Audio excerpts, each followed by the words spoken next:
Mheshimiwa Rais anafurahi sana anaposikia kuwa fursa za madini sasa zinapatikana kwenye maeneo yetu na tunaanza kuona uchimbaji kwa kutumia teknolojia mpya unafanyika. Lakini bado serikali inasimamia kwa wale ambao wanachimba, masharti ambayo tunawapa ni kuhakikisha kwamba wanakwenda hatua zote mpaka mwishoni wakiwa hapa hapa ndani ya nchi. Kwa kuwa mgodi huu wa shaba ni wa kwanza kati ya miradi 9 tunayotarajia kuitoa ili ianze kuchimbwa, huu ndio umeanza.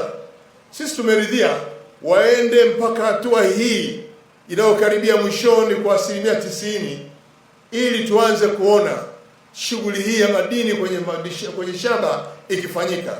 Kwa hiyo Chunya, pamoja na kwamba kuna maeneo mengi tumeona shaba, nyie ndio watu wa kwanza kuzindua mgodi mkubwa kama huu. Nataka niwaambie huu mgodi ndio unaanza, lakini niliyoyaona huko chini inawezekana pia na nyie mmeona kuna uendelezo mkubwa ambao utadumu kwa miaka mingi ili muweze kunufaika nyie na Watanzania kwa ujumla. Swala la madini ni msisitizo wa serikali yetu kwamba tutachimba kwa namna ambayo haitaharibu mazingira kwa wananchi waliopo kwenye maeneo hayo. Lakini hatukatazi wajasiriamali wadogo wadogo kujitafutia, lakini tunapompata mchimbaji mkubwa, kwanza atuhakikishia na uwezo, 2 atuhakikishia kwamba atakwenda kuprocess angalau kwa 90% ndani ya nchi, 3 kwamba atakubali kuajiri wenyeji kwa kiasi zaidi ya 90%, lakini 4 kukubaliana na masharti ya kulipa mrahaba na ushuru kwenye halmashauri mgodi ulipo. Leo hii tumewapokea hawa, wameanza kazi zao. Nimeenda kuona kwenye shimo, nimeenda kuona kule ambako wanapeleka yale mawe na kuyasaga na kuanza kuyachuja mpaka kupata udongo wa shaba. Hatua iliyobaki ni moja tu, ya kupata ile shaba, kile chuma chenyewe chenye ile rangi ya shaba. Hatua hiyo ndio wanaendelea nayo, na sisi kwenye mpango kazi wetu tumesema hiyo lazima waifikie. Na kwa kuwa wanaanza, acha tuwape fursa waanze hapo ili wafike hatua mzuri, waende pale ambapo tunapataka. Ndugu wananchi, ilani yetu ya Chama cha Mapinduzi imesisitiza tusimamie vizuri migodi hii. Ujaji wangu hapa Chunya jioni hii ni sehemu ya maelekezo ya ilani ya Chama cha Mapinduzi, tena ilani ambayo inaisha na ilani mpya na yenyewe imeendelea kukomelea.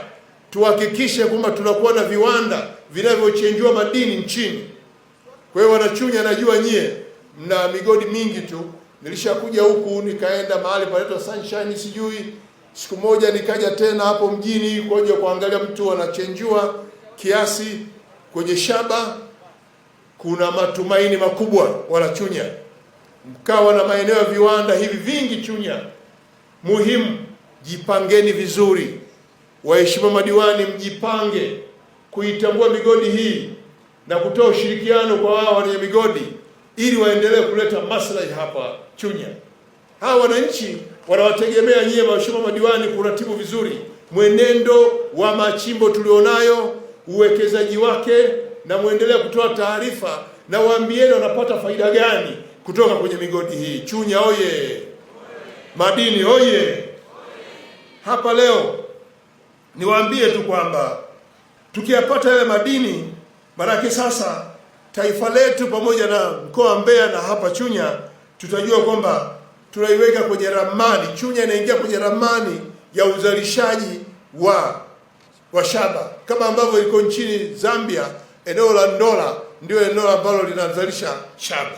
Kwa hiyo sisi Chunya iko kwenye ramani sasa.